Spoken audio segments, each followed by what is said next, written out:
तवाइफ के लिए हर दिन एक जैसा होता है मास्टर। एक बार बत्ती बुझी तो सब एक।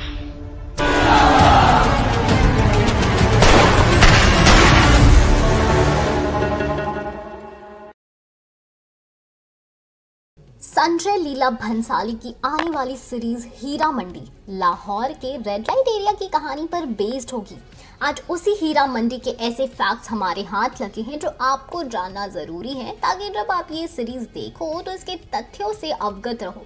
भारत की तवाइफों की कहानी अपने आप में काफी लंबी है, लेकिन फिलहाल हम हीरा मंडी पर चलते हैं। एकदम शुरू से स्टार्ट करते हैं तो साल 1584 की बात है। मुगल बादशाह अकबर ने फतेहपुर सिकरी से अपने बोरा बिस्तर समेटा और लाहौर आकर बस गए।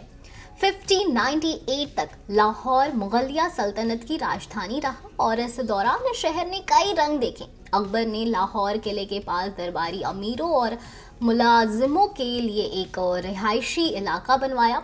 जल्द ही इसने मोहल्ले का रूप ले लिया और क्योंकि ये शाही दरबार के नज़दीक था, इसलिए इसे शाही मोहल्ला कहा गया। धीरे धीरे इस इलाके में तवाइफों का आना स्टार्ट हुआ।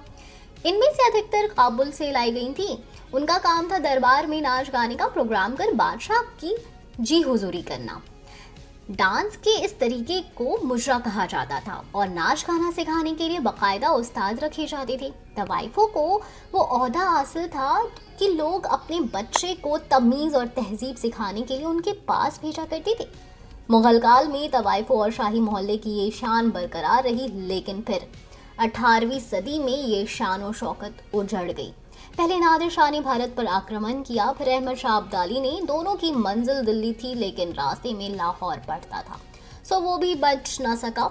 उस दौर में अब्दाली का आतंक इस कदर था कि एक कहावत प्रचलित हो गई, खांदा पिंदा लाहेदा बाकी अहमद शाहिदा, अर्थात जो खाया पिया वही अपना है, बाकी तो अब्दाली लूट कर ले जाएगा। अब्दाली के हमले के दौरान ही लाहौर में पहली बार वैशाले बने, पहला धोबी मंडी में और दूसरा मोहल्ला दारा शिकोह में। अफगान सैनिक जहां हमला करते थे, वहां से औरतों को उठाकर लाया जाता था और उन्हें लाहौर में बने वैश्यालों में भर्ती कर देते थे। इस दौरान तवाइफों का काम लगभग बंद हो गया। ध्यान दीजिए कि तब वैश्या होना और तवाइफ होना दो अलग अलग बातें थी। अफगानों के बाद के लाहौर पर सिखों का राज कायम हुआ।